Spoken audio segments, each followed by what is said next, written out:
வாழ்க வளமுடன். ஓம் நமச்சிவாய. அனைத்து தமிழ் உள்ளங்களுக்கும் வணக்கம். நிகழும் ஸ்ரீ மங்களகரமான குரோதி ஆண்டு ஏப்ரல் மாதம் 14ஆம் தேதி ஞாயிற்றுக்கிழமை அன்று சஷ்டி திதியில் திருவாதிரை நட்சத்திரத்தில் அதிகண்டம் நாமயோகத்தில் தைதுளம் கரணத்தினில் மிதுன ராசியில் சித்தயோகம் கூடிய நன்னாளில் இந்த மகத்தான சித்திரை தமிழ் வருட புத்தாண்டு பிறக்கிறது.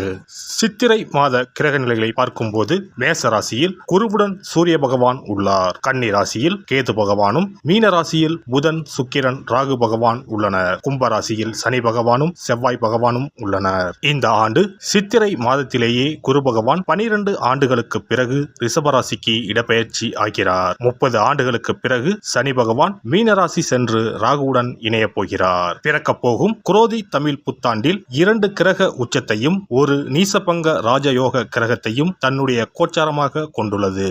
சூரியன் குரு இணைவு மிகுந்த நன்மை தரும். ஆனால் ராகு, உச்ச சுக்கிரன், புதன் சேர்க்கை கொஞ்சம் திகிலாக உள்ளது.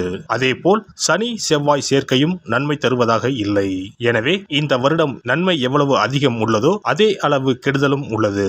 எனவே அவரவர் குடும்ப பெண்களையும் இளைஞர்களையும் குழந்தைகளையும் நீங்கள்தான் பத்திரமாக பார்த்துக் கொள்ள வேண்டும். இதில் ஒன்றை சொல்லியே ஆக வேண்டும்.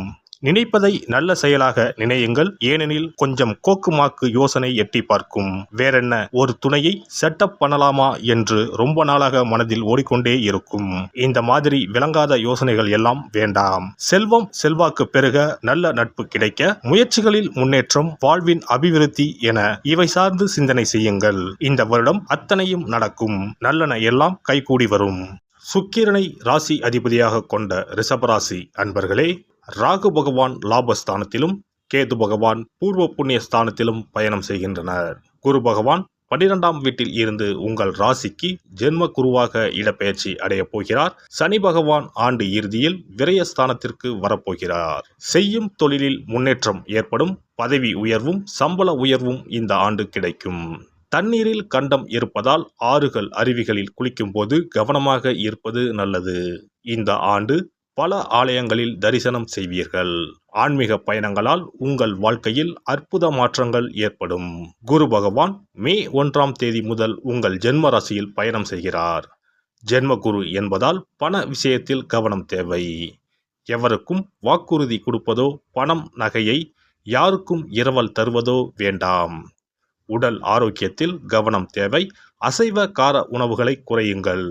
வீண் செலவுகளையும் தவிர்க்கவும். குருவின் பார்வை உங்கள் ராசிக்கு 5, 7, 9இல் விழுகிறது. குரு உங்கள் ராசிக்கு 5ஆம் வீட்டை பார்ப்பதால் திருமணமாகி நீண்ட நாட்களாக குழந்தை இல்லாதவர்களுக்கு குழந்தை பாக்கியம் கிடைக்கும். பிள்ளைகளின் பிடிவாதம் குறையும். மகளுக்கோ மகனுக்கோ நல்ல வேலை கிடைக்கும். பிள்ளைகளுக்கு சுபகாரியம் நடைபெறும். அடிக்கடி கர்ப்பச்சிதைவு ஏற்பட்ட நிலை மாறும். குழந்தைக்காக காத்திருப்பவர்களுக்கு குழந்தை பிறக்கும். பிள்ளைகளின் உயர்கல்வி நல்ல விதமாக அமையும். களத்திர ஸ்தானத்தின் மீது குரு பார்வை விழுவதால் திருமணம் கைகூடி வரும். தம்பதிக்கு இடையே நெருக்கம் அதிகரிக்கும். வீட்டில் தடைப்பட்ட திருமணம் கைகூடி வரும். அயல் நாட்டில் இருக்கும் உறவினர்கள் நண்பர்களின் உதவிகள் கிடைக்கும். அதிகார பதவியில் இருப்பவர் அறிமுகமாவார். பேசும் வார்த்தைகளில் கவனம் தேவை. உங்களின் 9ஆம் வீட்டை குரு பார்ப்பதால் வருமானம் அதிகரிக்கும். கடனில் ஒரு பகுதியை அடைப்பீர்கள். தந்தை வழி சொத்துக்கள் வந்து சேரும். பயணங்கள் சாதகமாக அமையும். பதவிகள் பட்டங்கள் கிடைக்கலாம். பெண்களுக்கு ஆடை ஆபரணம் சேரும். இளைய சகோதர வகையில் நல்லது நடக்கும். சகோதரிக்கு திருமணம் கைகூடி வரும். முக்கிய பொறுப்புகள் தேடி வரும். மனைவி வழி உறவுகளுடன் ஏற்பட்ட மனஸ்தாபங்கள் நீங்கும். கேது பகவான் 5ஆம் வீட்டில் பயணம் செய்வதால் சிலர் பழைய வாகனத்தை விற்று புதிய வாகனத்தை வாங்குவீர்கள். ஏற்றுமதி இறக்குமதி வியாபாரம் நன்றாக நடைபெறும். பெற்றோர்களுக்கு உடல்நலக் குறைவு ஏற்படும். மருத்துவ செலவுகள் அதிகரிக்கும். தொழில் வியாபாரத்தில் முன் யோசனை தேவை. மற்றவர்களின் பேச்சை கேட்டு புதிய துறையில் முதலீடு செய்ய வேண்டாம். உத்தியோகத்தில் வேலைப்பளு அதிகரிக்கும். அரசு வேலை பதவி உயர்வுக்காக தேர்வு எழுதி வெற்றி பெறுவீர்கள். வெளிநாடு செல்லும் வாய்ப்பு தேடி வரும். மாணவர்கள் பாடத்தில் கவனம் செலுத்தவும். அதிக அக்கறையோடு படித்தால் மட்டுமே வெற்றி கனியை ருசிக்க முடியும். சிலருக்கு கல்வியில் தடை ஏற்படும். குரோதி புத்தாண்டில் ரிஷபராசிக்காரர்கள் திருச்செந்தூர் முருகனை தரிசனம் செய்வது நல்லது. சஷ்டி கிருத்திகை நட்சத்திர நாட்களில் பாலாபிஷேகம் செய்து வழிபட பாதிப்புகள் குறையும். சங்கடங்களையும் சவால்களையும் எதிர்கொண்டு சாதிப்பீர்கள். குரோதி ஆண்டு ரிஷபராசிக்காரர்களுக்கு சாதனைகள் நிறைந்த ஆண்டாக அமையப் போகிறது. சிறப்பு பரிகாரம். செவ்வாய் தோஷம் நீங்க செய்ய வேண்டிய பரிகாரங்கள் என்னென்ன, வழிபட வேண்டிய தெய்வம் யார் என்பதனை பற்றி காண்போம். நவ கிரகங்களில் சூரியனுக்கு அடுத்தபடியாக செயல் ஆற்றல் உள்ள கிரகம் செவ்வாய். ஆளுமை திறன், ஆற்றல், வீரம், அதிகாரம் செய்தல், வளைந்து கொடுக்காத தன்மை, தர்மம், நீதி, நேர்மை, நியாயம் போன்ற அம்சங்கள் கொண்ட கிரகம் செவ்வாய். செவ்வாய் பலமாக இருந்து நல்ல ஆதிபத்தியம் பெற்று அவரது தசை நடக்குமானால் சகோதர சகோதரிகள் மூலம் பெரும் அனுகூலம் ஏற்படும். பெரிய பதவிகளில் உள்ளவர்கள், தொழில் அதிபர்களின் தொடர்பு கிடைத்து அதன் மூலம் முன்னேற்றம் உண்டாகும். பலமற்ற ஆதிபத்தியம் பெற்று தசை நடக்குமானால் கீழே விழுவதும் அடிபடவும் நேரிடும். வாகன விபத்துக்களை சந்திக்க நேரிடும். இரத்த காயங்கள், வெட்டுக்காயங்கள், இரத்த சம்பந்தமான நோய், சித்தப்பிரமை, தலையில் அடிபடுதல் போன்றவற்றை ஏற்படுத்துவார் செவ்வாய் பகவான். வீண் வழக்குகள், சண்டை சச்சரவுகள், மறைமுக நேர்முக எதிரிகள், பொருள் களவு போகுதல், செய்தொழில் வியாபாரத்தில் திடீரென்று பெருத்த நஷ்டம், அரசாங்க கெடுபிடி, பதவி இறக்கம், மறைந்து வாழும் சூழ்நிலை என்று பலவகை இன்னல்களை உருவாக்குவார். செவ்வாய் முதலான தோஷங்கள் அனைத்தும் நீங்க அவரின் அருளை முழுவதும் பெற செவ்வாய்க்குரிய அதிதேவதையான முருகனை வழிபடுவதும், கோதுமை ரொட்டி, வெள்ளை எள் கலந்த இனிப்பு பலகாரங்கள், துவரை போன்றவற்றை ஏழைகளுக்கு தானம் கொடுப்பதும் நல்லது. செவ்வாய் கிழமைகளில் விரதம் இருந்து செவ்வாய் பகவானுக்கு விளக்கேற்றுவது, சஷ்டி விரதம், கிருத்திகை விரதம் மேற்கொள்வது, தினமும் கந்த சஷ்டி கவசம் படிப்பது நல்லது. மேலும் செவ்வாய்க்குரிய கல்லான பவளக்கல்லை மோதிரத்தில் பதித்து அணிவது, சிவப்பு நிற ஆடையை அணிந்து கொள்வது, செப்பு பாத்திரங்களை உபயோகிப்பது போன்றவற்றால் செவ்வாயால் உண்டாகக்கூடிய தோஷங்கள் குறையும். செவ்வாய் பகவானுக்கு செய்யும் பரிகாரங்கள் அனைத்தும் முருகனுக்கு உகந்தது என்பதால் முருகனின் திருவருளும் கிட்டும். திருமண வாழ்க்கையில் செவ்வாய் பகவானுக்கு முக்கிய பங்கு உண்டு.